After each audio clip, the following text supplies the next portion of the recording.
Thank you all for attending this annual event for the Greater Kansas City ASIS Awards. Really do want to thank the World War I Memorial Museum for giving us this opportunity to work down here. I've never been in this location. It's a beautiful facility, and I really do appreciate the opportunity for us to come down here for this annual event.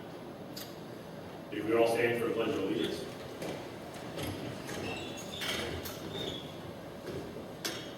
Pledge allegiance to the flag of the United States of America, to the republic for which it stands, one nation, under God, indivisible, with liberty and justice for all.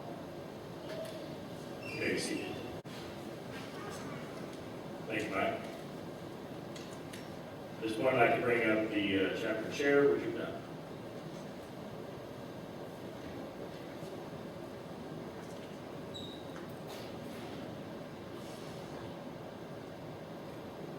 Either my mask is on or my glasses are off, or vice versa, because folks with glasses know you put that mask on and everything starts to fog up. Welcome everyone. Thank you for coming on this beautiful day, especially during these challenging times. As I was driving in today, I was just amazed. I mean, I'm not originally from Kansas City. I had 20 years in the military, so I moved all over the place. As I was driving into the city, it was just like magnificent. It was just a beautiful, the sun was coming down, the Buffalo Neal Bridge was lit up, and it was just like, I really like this city. I really like this area. And I'm so proud to be part of this organization and part of this Kansas City Greater community. So welcome all to our 2020 ASIS Greater Kansas City Award Ceremony. Special thanks to Mike Benton, Vice President of ASIS Region 3A, John Gann, ASIS International Awards Committee Chair. We were expecting to see Rick Armstrong. He might be showing up a little bit later, but he's the Crime Commission President. And then lastly, Chief Chrisman from the Parkville Police Department.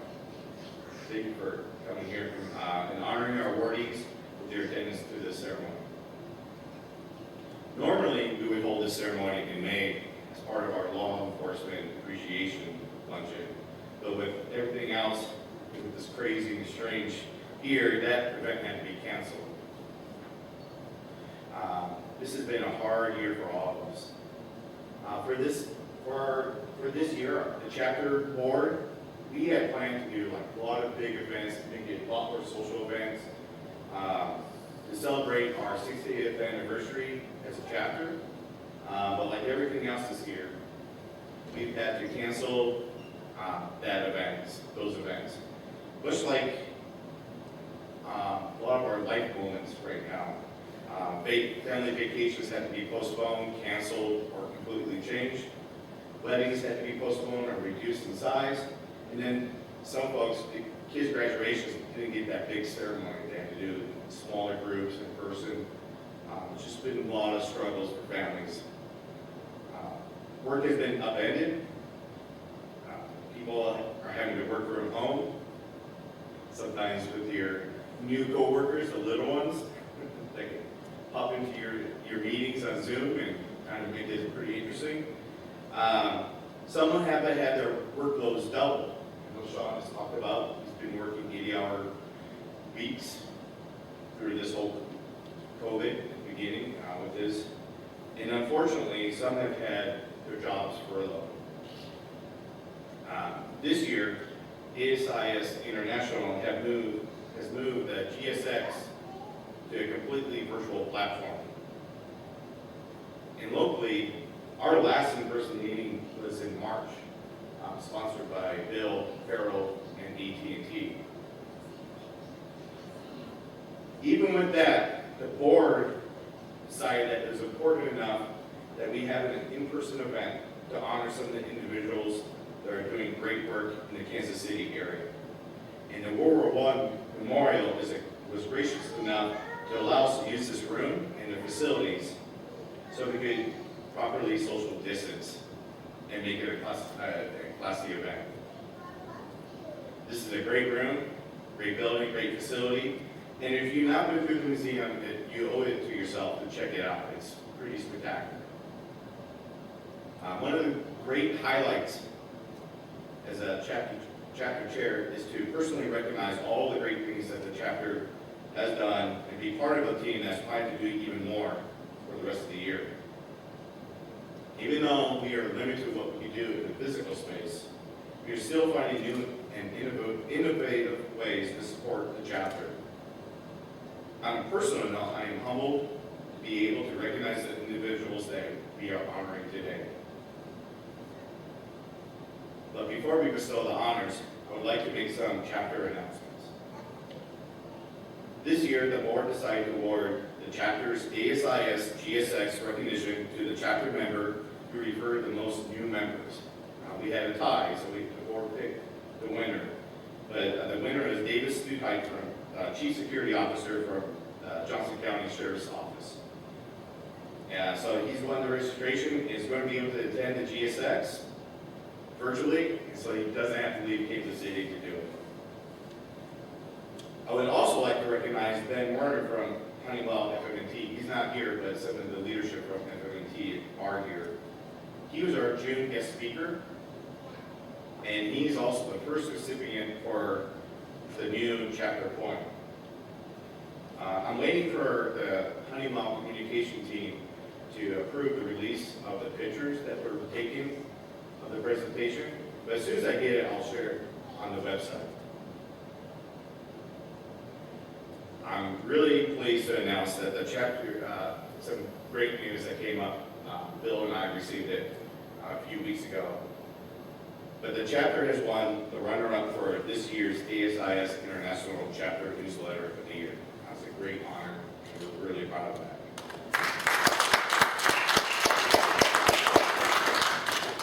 And if that isn't enough, I'm really excited to announce that the chapter has won the ASIS International Chapter Website of the Year. I'm waiting on the details.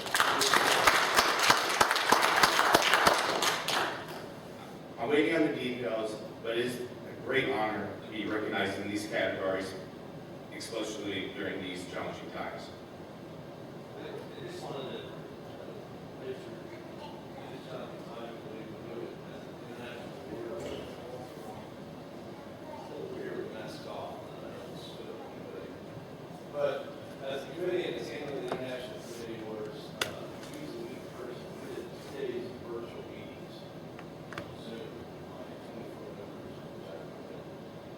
It was a great honor to know that when they came up and they voted for Kansas City for the rest of the year, and honorable mention to newsletters to see how far it has taken this chapter in the time we've had to deal with.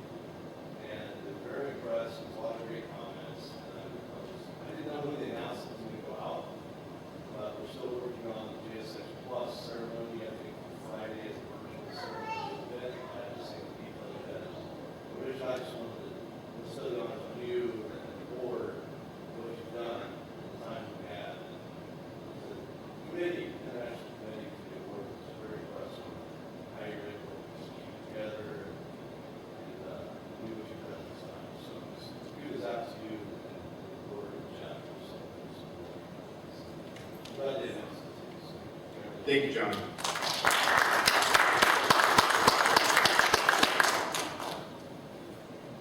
I'd like to publicly say thank you to the board and the committee chairs that have made this year so incredibly rewarding in everything that we've been doing.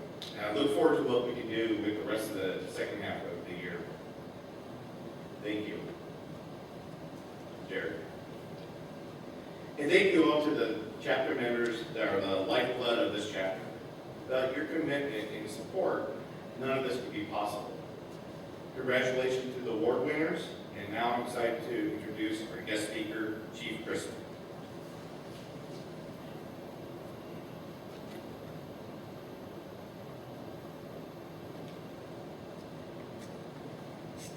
Our guest speaker is Chief Kevin Chrisman, 2019 Clarence M. Kelly Award winner. Chief Chrisman was appointed to lead the Parkville Police Department on January 6, 2009. His work experience and qualifications consist of 34 years with the Kansas City, Missouri Police Department. He was employed in January of 1973 while a junior in high school, and worked for 4 years as a civilian position. During this time, he was accepted into the Reserve Police Academy in August of 1976 and graduated in February of 1977. Shortly thereafter, in June of 1977, he was accepted and started the full-time in the academy and retired in December of 2006 as the rank of a major. He held numerous assignments and leadership roles, as well as received many commendations and awards throughout his career. Some of the assignments included the Internal Affairs Unit, Staff Planning Unit, SWAT Unit, and an officer and commander. He worked several years in the Narcotics and Vice Division as an undercover detective and a supervisor. He was a co-director of the Midwest High-Intensity Drug Trafficking Area Investigative Support Center, which was responsible for making an effort in reducing illegal drug activity in critical and identified markets within a 6-state area. He was a commander of the Investigative Services Unit and Property Crimes Division, which included the fugitive and apprehension and bomb and arson sections. Most of his patrol assignments were in the urban core areas, and he was the division commander of the Metro Patrol Division and citywide duty commander while assigned to the Patrol Bureau Office.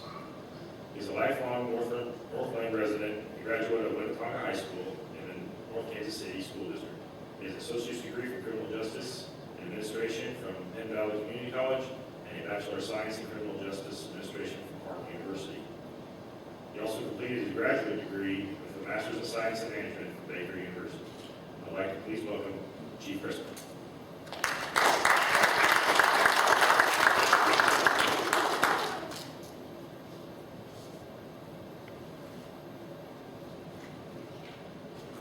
So in '73, I didn't need glasses at all, so it's 2020, I now need reading glasses. First of all, I'd like to say it's a great honor and privilege to be here, and I have prepared a few words. I'm very blessed to be able to enter this facility, and I'll explain to you why I have a special connection to this facility. But first of all, I want to thank Mr. Dunn, Mr. Carroll, and those who invited me to be here.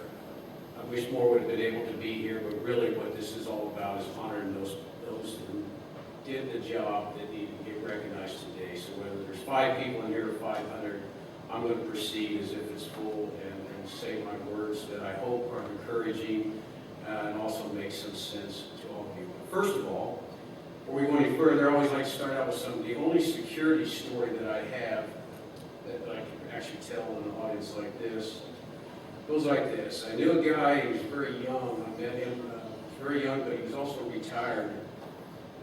And he was very, very wealthy. And he was like in his late 30s. And I asked him, how did you do it? He said he used to be a security, a modern salesman. He used to go door to door. He said, I was so good at it that if no one was home, I'd just leave a brochure on the kitchen table. A little bit before I get into what I'd like to get my message out for you today is this. World War I memorial has a lot of meaning to me. 20 years ago this coming September, you'll find my theme through my talk will be relationships and partnerships and leadership.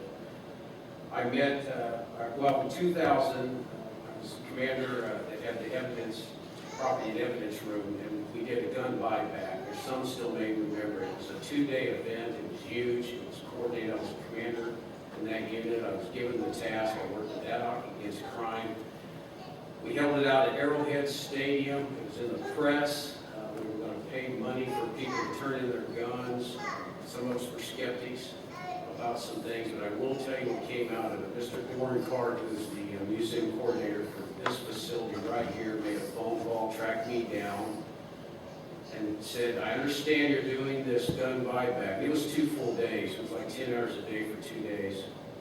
And a lot of the entire community, he said, is there any way that if you get any World War I weapons that you can save those? And I said, you know what? I will make certain that they're put off to the side, knowing that Kansas City had a policy that all guns that we recover were going to be burned. We used to burn the Armco steel, and then after that, shut down these other places.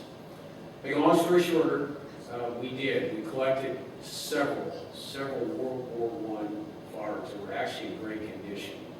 I took the liberty and had them set off to the side and put into our warehouse in a barrel. We had to destroy all the other guns. At that time, the command staff we had said we really need to adhere to our procedure and get rid of them. Well, you know, this was history. Once these were gone, they were gone.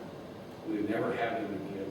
So I'm proud to say that I waited a little bit, had a change of command up above me, went back to the same procedure, legal advisor, and we were able to get those guns rendered safe at the expense of the museum here through a gun shop in North Kansas City. I can't remember the number. I've tried to look up Mr. Card. He's still here working at this facility, but they're in this museum and they come out once in a while to be shown. So that's kind of my connection here. I'm very proud of being able to provide those for years to come. These young people, when they're coming here to see this, those weapons were preserved and taken care of. Firing pins were all taken out of them. That was the only career we had to have. We had ammunition for them, but we had to do that. So that's one part. The other part, the reason why I'm excited to be here and very pleased, is Thomas Meyers was a personal friend of mine.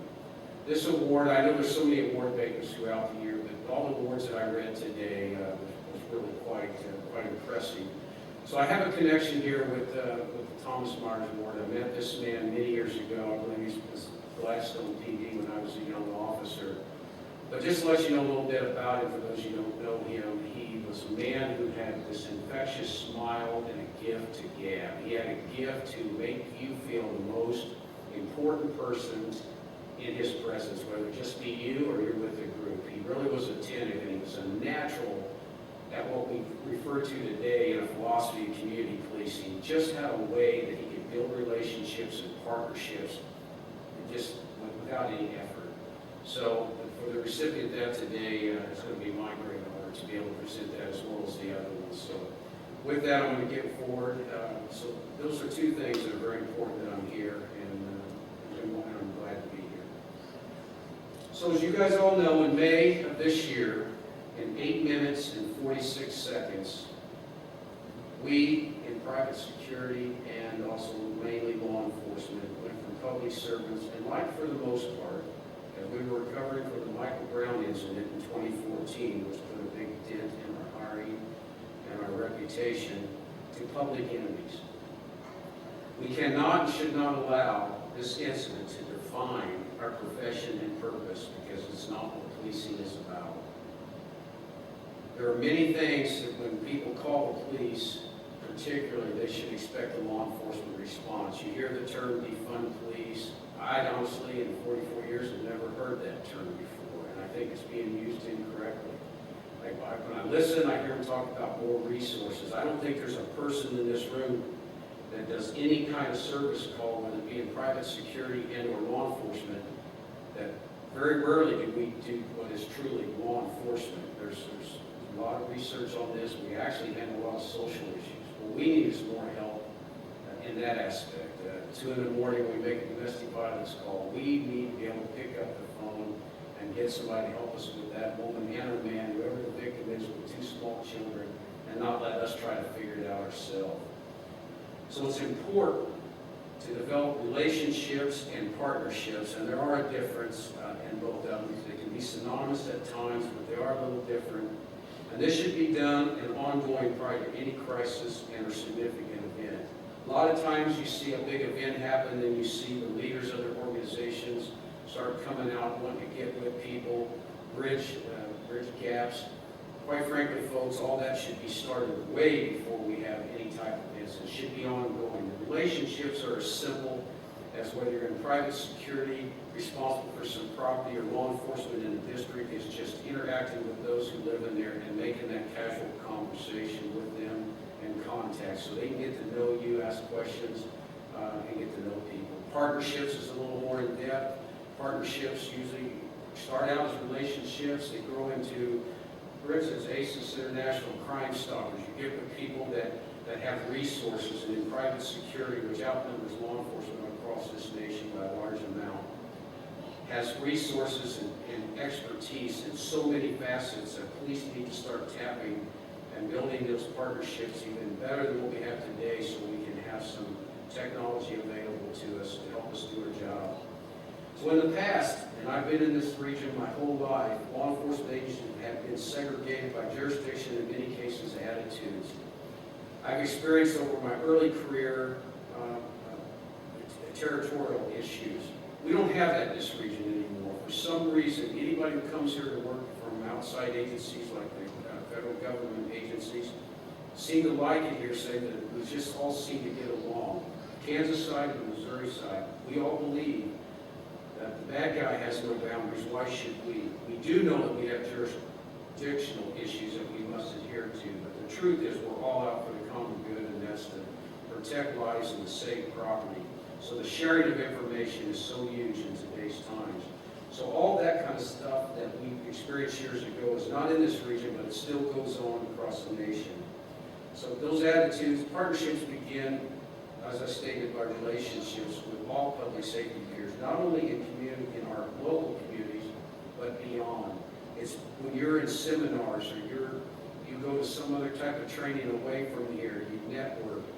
You never know when you're going to need that person in a certain agency that maybe you might be able to pick up the phone and call and get some answer to or some resource to an issue that you have. That's the partnership part.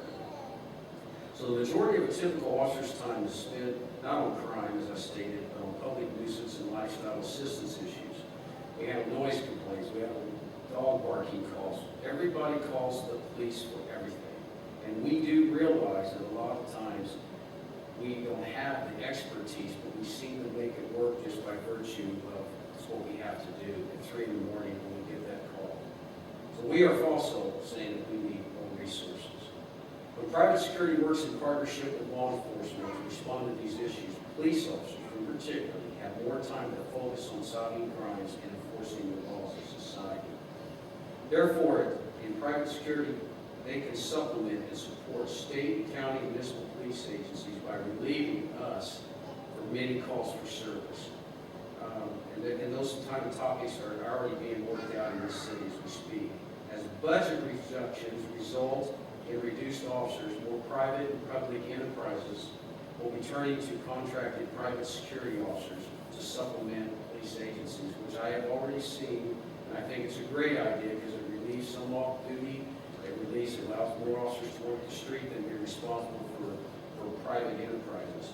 So the key to success will be hiring high-quality security professionals and the development of strong relationships between all public and private sectors. Henry Ford said, "Coming together is a beginning. Keeping together is progress. But working together is success." The last part is the part that is the most important. We can all come together. It's keeping the bond. The department heads, the leaders of organizations, everybody needs to let egos and let territorial issues go away, but work for the common good, and that's the citizens and the businesses that we are hired to support. And it includes just about anybody. Anything I do anywhere, I set a reputation. Even on Parkville and over here in Kansas City, people just see a uniform, and that goes for private security and or law enforcement. So if you put the right effort in, which by the way, you only have control of effort in anything you do, whether it's in our profession, private security or law enforcement or nursing or whatever the case may be, you only have control over the effort. You can never control the outcome. But what I do tell people is, if you put the right conscious hard work into the effort, you can pretty much bet that your outcome will be pretty positive. Maybe not, but it will be close to what you want to go for. So it's the effort that we all must concentrate moving forward, particularly during this time of the pandemic and the civil unrest that we are experiencing. For instance, in June of this year, on Friday, late night Friday, I get a message from one of my board of aldermen that says he's hearing about a Black Lives Movement rally going to be in Parkville, and it's coming up in the near weeks. So I asked him, I'm not on this homeowner's Facebook page. I said, would you just please keep me informed and identify who might be kind of coordinating? Well, he did. Over the weekend, it had changed from the Black Lives Movement rally to a so-called Unity March, and he gave me a name of a woman. Now, I will tell all of you this. It was a Friday, it was the Friday I heard about it. By Sunday, it had changed to a unity march, which had more of a positive tone, I thought, at the time. It also was going to be on Sunday from 2 to 4, which I thought was good. They set some time. But it wasn't so much the purpose of the people going to have this get-together. It was who may come to take advantage, and that's what's really happened. Peaceful protests are healthy and are constitutional rights. So I had two choices. I could have let this go on a Sunday, because I was supposed to leave on a vacation, on a motorcycle trip on that Saturday. Sunday was supposed to happen. I could have chose to let it just happen, knowing where they were going to go, walk from City Hall to downtown. They were going to go, they were going to have to get out on 9 Highway, which again in Parkville is a state highway. We are a suburb of Kansas City. So I could have let them go. They have a right together. They have a right to peaceful protest. I had my 2 or 3 officers working that day. They would have just been confronted with traffic. People would have seen them blocking the street till they got on Main Street. If they chose to get on Main Street, they may have stayed on 9 Highway. It's 2 miles, by the way. It's a great march. If you ever come, I chose to walk in because it's all downhill. I know that because I do all the grades. So I thought, well, at least go that. I had my car already down there so I could get back up. So I had 2 choices. One is I could let my officers just handle it, deal with it, me go on about my vacation, and just hopefully I don't get any phone calls. Or 2, I can get involved. I chose to get involved. Monday morning, I picked up the phone, I go to the directory, I found her at Chris Lake directory, found this woman, called her, she was shocked, the police chief was calling her, I didn't need to be a police chief, I just chose to do it. And said, I want to help you, I want this to be a safe gathering, I want you to be able to get to your point B in a safe manner. To speed it up, what we did is by that Monday, by that Sunday, we had over 500 to 600 people. I had staff, I had extra staff come in. We had a beautiful, peaceful demonstration. They were able to get their message across. Now, it ended at 4, it ended at 5, which I allowed for time. But my only point I'm making is that I did get involved, and I thought it was key. It was a relationship that I still have to this day. The positive comments that started out on Tuesday when we met was even the police chief reached out to me on his own. Now, I didn't think that was a big thing, personally. I just thought it was big because I wanted to be involved to help, but it was, and it made sense. But there's one key thing that I saw in this whole thing. There's a lot of posters and a lot of signs being held up across the nation. Most of them don't mean much to me. They're the individual person's right to say what they want to say, but there was one that meant something to me. And I've since thought about it many times, and it was the one where the girl stood right in front of us. I was the last person to talk about how we were going to proceed downtown. And all it said simply was, be better. Those 2 words, be better.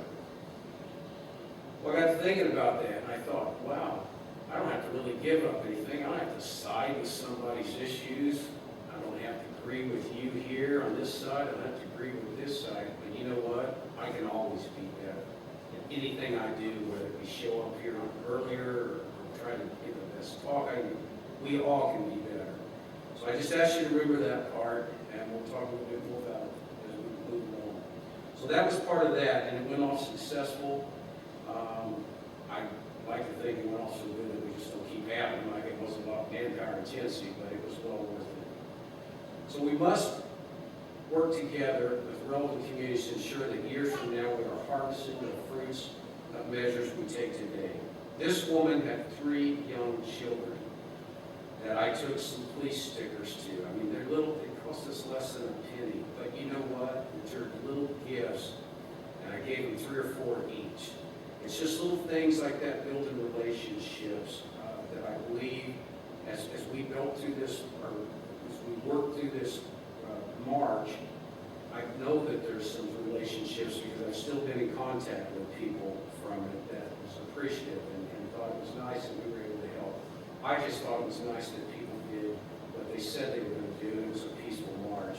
Outsiders did not come in to disrupt anything, and that we were very fortunate for, but was also ready. So educating the public will empower them to do their own research so that they can better understand the context of the policing and criminal justice system. For instance, we all have have available to us different technologies. Don't be shy to invite your business partners, your community stakeholders in to shoot on your Milo machines. The fax machine it's called, I always forget it's an acronym, but they are simulators of when to shoot, don't shoot, ride-alongs, citizens academies. There's so many things that we do. You must invite your stakeholders, you must invite your business partners for this reason. You're making an investment in them, you're letting them know what you do, you're being transparent. I will tell you that the Milo machine is what's referred to as simulators on shoot, don't shoot. It's a big video. We have done this in Parkville over the last several years. My cap has been a trainer on it. We get availability of one. What I learned from that is it's dialogue I get after that. There's a guy that still talks to me 3-4 years after he shot because he didn't realize what split-second decisions that we in private security and law enforcement have to make.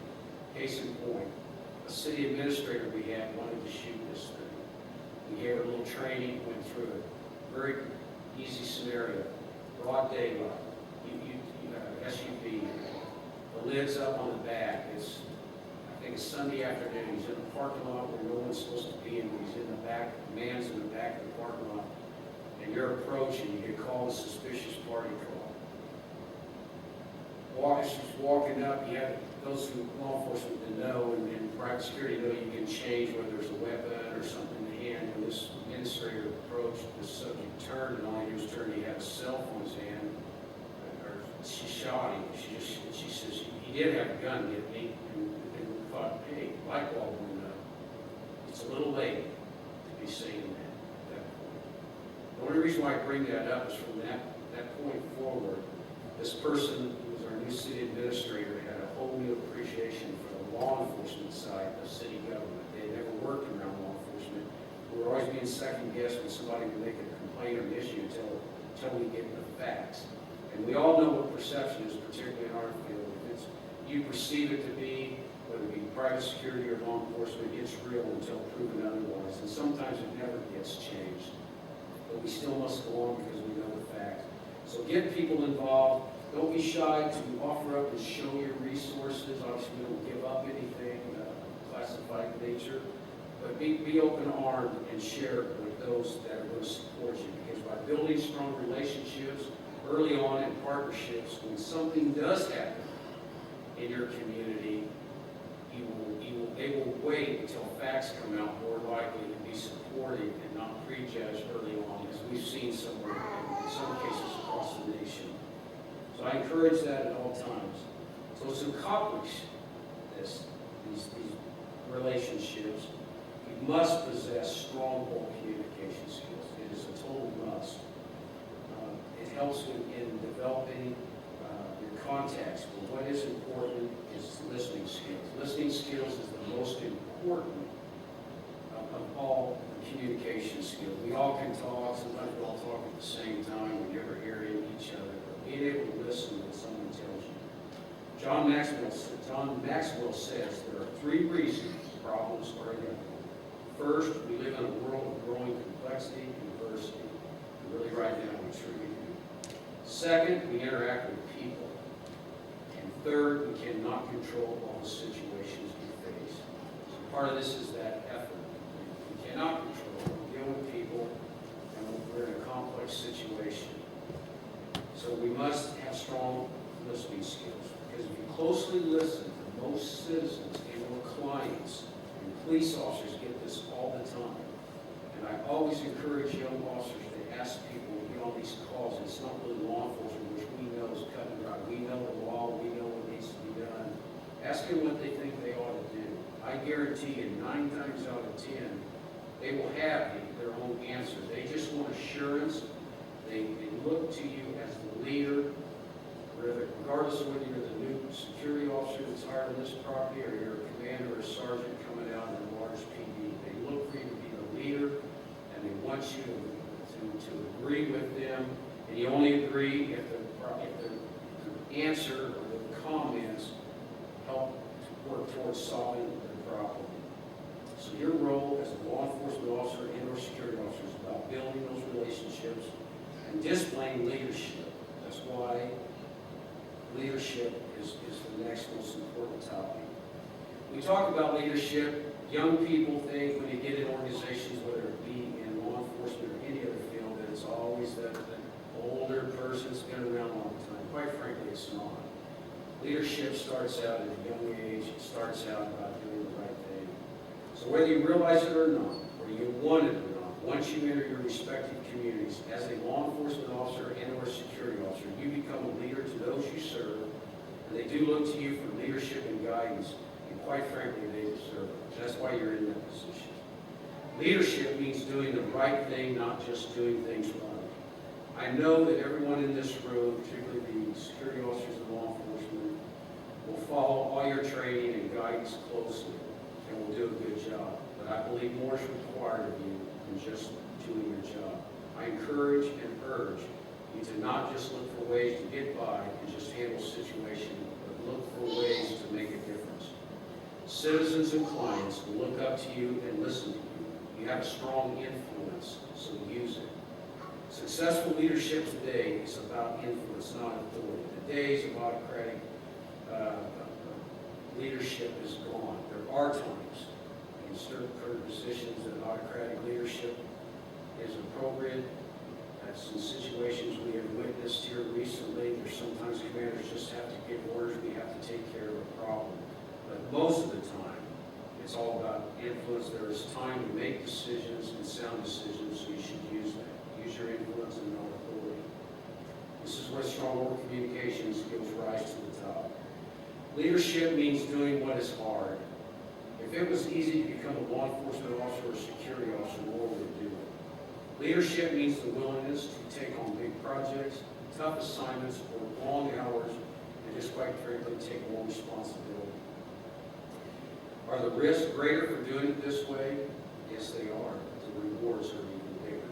So always remember that what you do as a law enforcement officer or private security personnel may not always be easy, but it will always be rewarding. Finally, leadership means setting a positive example. All of you have a responsibility to not just carry the title of law enforcement officer and or private security officer, but to be worthy of it. You will have a vast amount of authority granted to you, so always be careful and use it wisely. Dwight Eisenhower once said, "A person who values his privileges above his principles will soon lose both." So enjoy the privileges that come with your position, but never forget the principles for which you stand. You must therefore always lead by example and always be above reproach. Give respect to all citizens and clients you serve, and more than not, you will receive respect in return. Your actions will affect all of us in our chosen professions, both the positive and the negative. And when you do have to enforce laws, rules, and regulations, be firm and fair, and remember that the community that you serve includes everyone. To assist with dealing with your profession, you must find outside interests, and I strongly believe this. You must always maintain a strong body and sound mind and make exercise a part of your life. I don't care how involved you are, you need to do something other than just go to work. It will help you deal with the stresses of the profession. You must not let it become your life. Never leave home angry and report to your assignment, as your undivided attention needs to be on the task at hand, to stay safe and to treat people fairly. And never forget your most important support group, that's your family and your friends and all your close loved ones. In closing, I wish you all safety and good health, and always beware.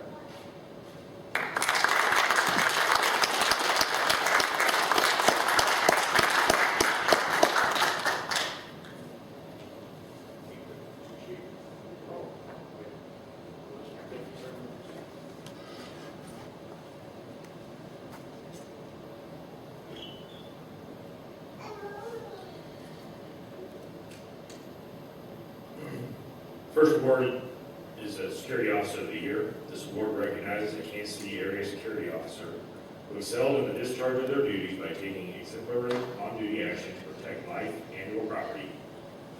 Randy Derry will do a few remarks about Danny.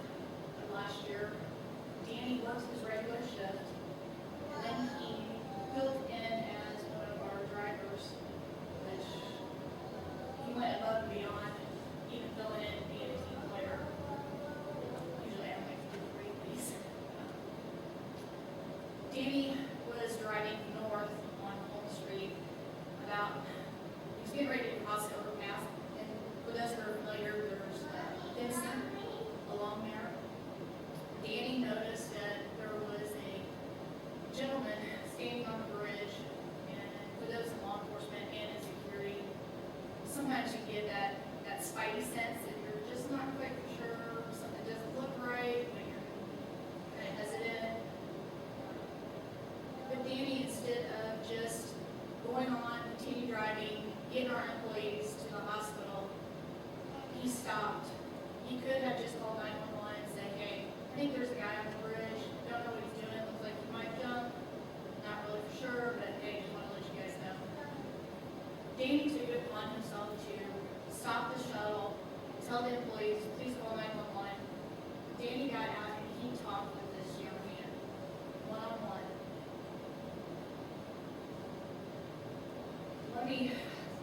These are Danny's words, and I don't think he was ready for this.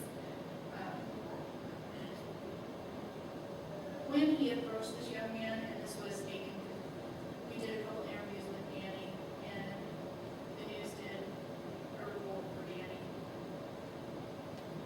All the while I was thinking, what am I going to do if he tries to jump? So I made a plan to grab his shirt through a hole in the fence.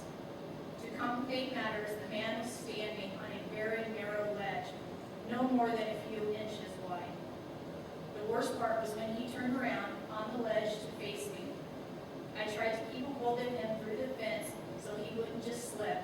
I thought, don't fall now, we've come so far. And then of course came the train. My heart was racing, Danny said. I grabbed his sweater, asked him to look me in the eyes, and I told him, you're not going to do this today. They maintained eye contact until the train passed and Casey Mokini showed up. The other employees were able to get to their work, and Danny stayed with this young man until PD and the ambulance came to take him to get the care that he needed.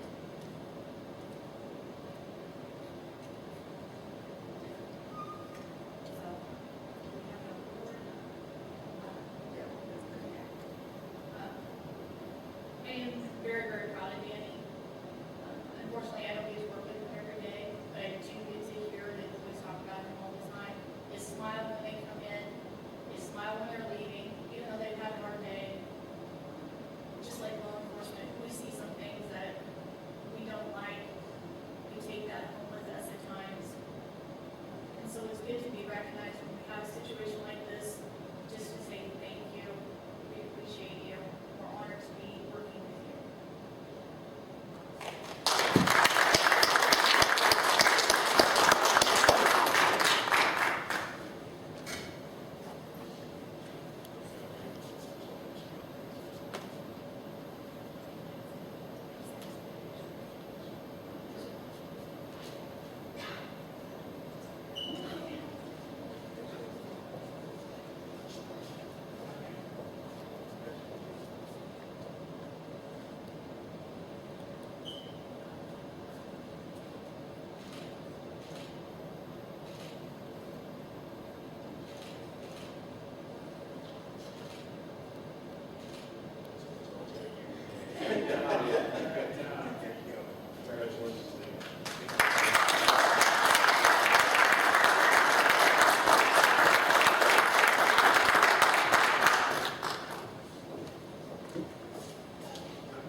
For the next award this year, we have two co-winners of the Security Professional of the Year. This award recognizes the members of the security profession who continually exhibits leadership ability within the security profession. The recipient practices mentoring, fosters the education of those new to the security profession, and is a participant in the security community. Cheryl Cooper will now provide some comments.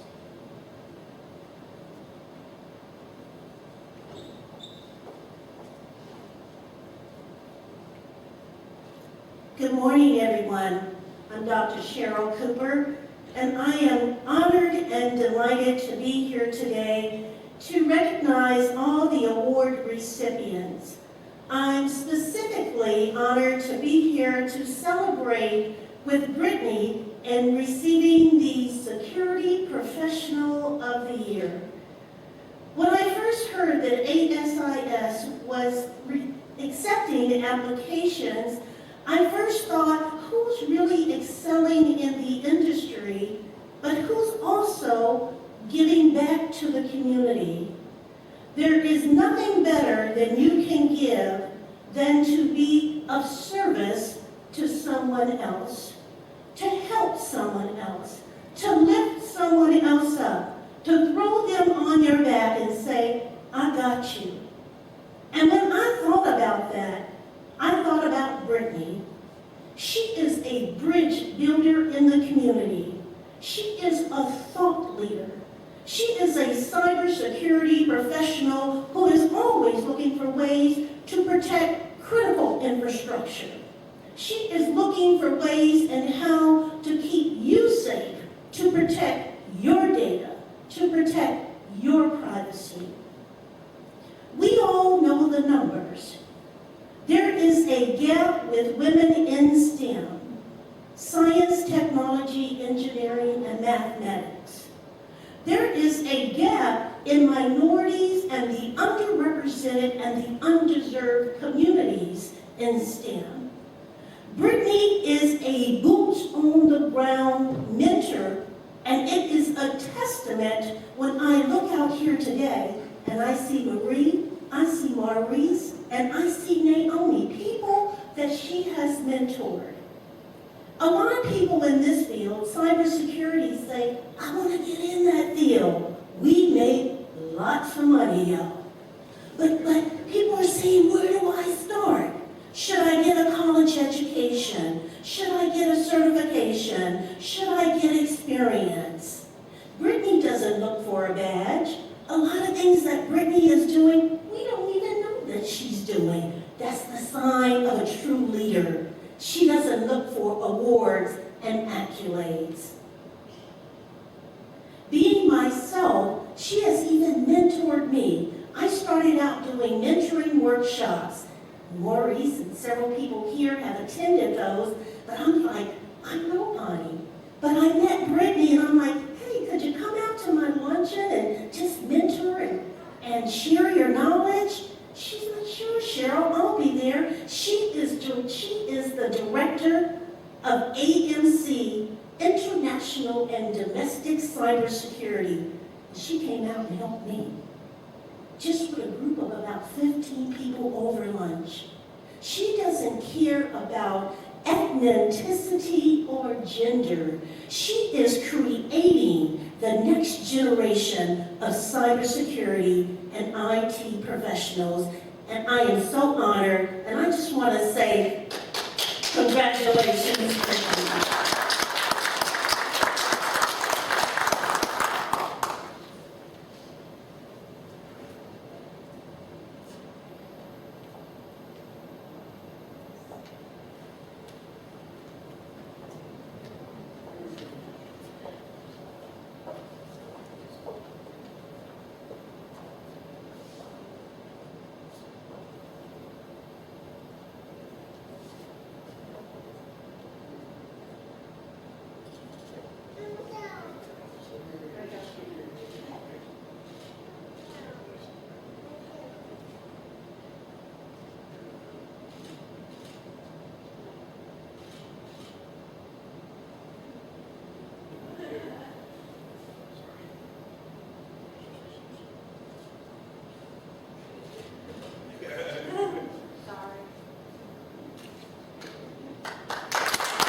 previously mentioned, we do have a co-winner this time, so I'll also bring up Shirley Baker to provide some comments.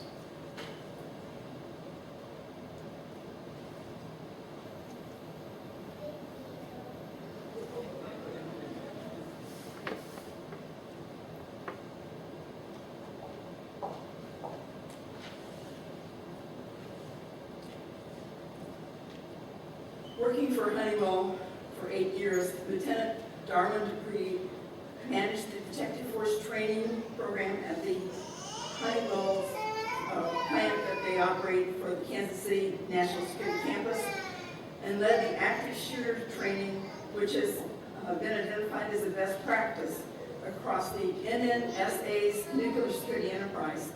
In that role, he provided leadership training to the Protective Force officers, dispatchers, and command staff to ensure effective execution of federal and institutional requirements. In college, Lieutenant DuPree attended the University of St. Mary's in Leavenworth, Kansas. He earned 2 different Bachelor of Arts degrees, one in psychology and one in drama. He went on to obtain a Master's in Performing Arts at the Oklahoma City University. While in Oklahoma, he wrote I Have a Dream, a musical about the life and legacy of Dr. Martin Luther King Jr., which was performed on stage. He also tried his hand at acting. Some of his roles included Dracula and the plant voice in The Little Shop of Horrors. Lieutenant DuPree joined the police force in 1994 due to his passion for psychology and the influence of his father, who was also a police officer. He continued in his father's footsteps, receiving his father's badge when he began his career with the Kansas City PD. He used his education and experience in psychology and theater in law enforcement and training. During his time with the KCPD, Lieutenant DuPree was a patrol officer and later shifted to the role of undercover detective. He worked with the ATF, the FBI, and the DEA on numerous cases. Lieutenant DuPree transferred from KCPD to the Scottsdale Police Department in Scottsdale, Arizona, where he retired from law enforcement. While in Arizona, he collaborated with Mike Haley, wife of Alex Haley, who wrote Roots. They together wrote Old Slave Trade Stories. When he retired from the police department in Arizona, his path led to the Kansas City National Security Campus and Honeywell. He received numerous awards, including an Achievement and Life Safety Award from the City of Scottsdale for thwarting a bank robbery and chasing down a suspect with a bomb. Lieutenant DuPree also won the Honeywell FM&T President's Award in 2015 and was named a 2019 Kansas City Black Achiever. He participated in several volunteer activities and worked with individuals with disabilities and other outreach programs for the betterment of his family and community. Lieutenant Darwin DuPree, a beloved and well-respected Kansas City National Security Campus Protective Force training officer, writer, and father of 3, passed away after suffering a heart attack in December of 2019. His wife, Debbie, is here today to accept the KC ASIS Security Professional of the Year Award for Darwin DuPree.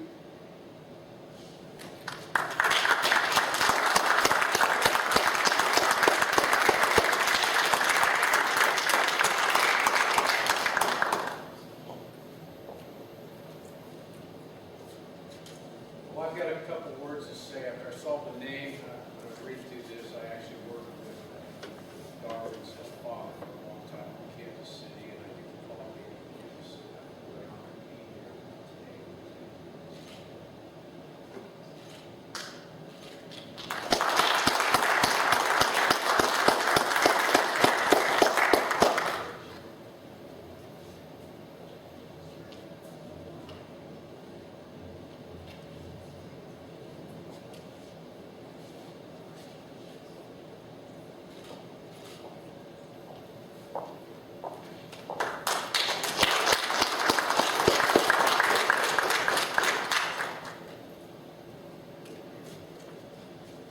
The next award is the Thomas R. Meyer Award, is named for honor of Officer Meyers, a police officer of the Kansas City, Missouri Police Department. Known throughout the metro as a tireless advocate for preventing crime and protecting personal and corporate assets, Officer Meyers took it upon himself to meet with any civic, community, and neighborhood, or church, or youth activities to spread the word about crime prevention. Any and every opportunity, he was able to make the citizens of the Kansas City Police Department North Patrol Division safer and create a more secure place to live and work. Tragically, on July 14, 1998, Officer Meyers was killed after being struck by a drunken driver while assisting a victim on the scene of an accident on I-29. Officer Meyer lost his life doing what he had dedicated his life to do, helping others who found themselves in danger. Officer Meyers is believed to be the only member of the KSIS community to lose his or her life in the performance of their profession. Angelica Huff will provide additional comments. Thank you. It's an honor for me to be here today to recognize Ryan Kaighen. This award is very special to me also, like Chief Chrisman. My husband was a recipient of this award. He worked with Tom at North Patrol. After Tom passed away, he wrote a poem for him. He was a really great guy, and we're really honored to be here. I'm also a recipient of the award, and now I get to give it to one of my friends, Ryan. Ryan began his law enforcement career as a dispatcher. He then became an officer at the Kansas City International Airport. After that, he became a police officer for KCPD. He is currently assigned to the elite DUI squad and actually works for my brother-in-law. Ryan is one of 6 select officers on the entire department chosen to serve as an on-call officer for officer-involved shootings and Operation 100s. He and I served in that capacity together for many years, and actually he blames me for getting him involved in that, and even though I know he really likes it. Ryan's worked as a security officer at the Kansas City Power and Light District while an off-duty police officer. We recognized many problems that were there, and Ryan took it upon himself to make sure that he came up with some tips for security officers and also some best practices that we could have to ensure that the security team and the police officers and the community there was all working together. Ryan has spent many years speaking with local elementary students about police officers. He always brings his equipment and lets them try it on. He brings helmets, he brings vests. He lets them just experience what it would be like with that extra equipment as a police officer. He does these presentations on his own because he wants to make sure that the kids experience what it's like to be a police officer. Ryan is out of town on vacation right now. So his parents, I would like, if you guys would both like to him, Richard and Michelle, he would come down here and accept this award on Ryan's behalf. And also Ryan wanted me to thank his commander, Major Chip Q, for being here today.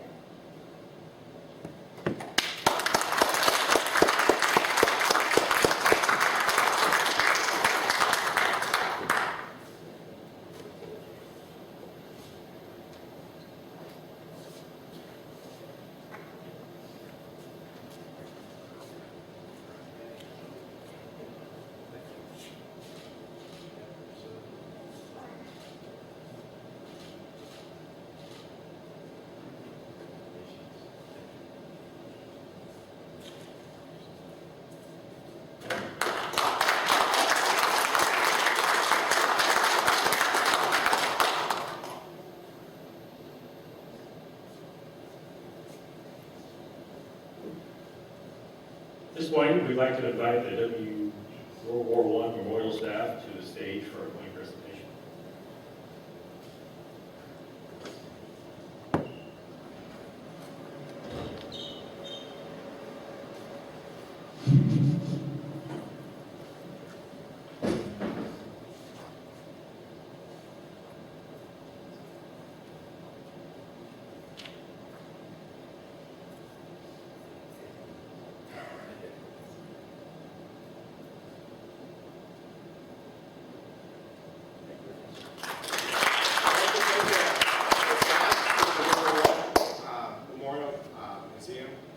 They really, when I first approached them, they've been more than helpful and suggestive. And when I was envisioning for this location, for this building, I was thinking maybe one of the side rooms, and they offered up this auditorium, which is awesome.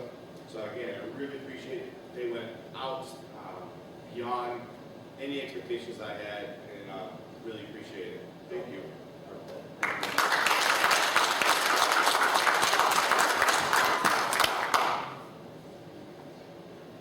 Again, thank you all for attending. As you exit, please use the doors out on the right-hand side. I want to thank everyone for coming out here. Congratulations to all awardees. This concludes this ceremony, and in the words of Officer Chrisman, be better. Thank you.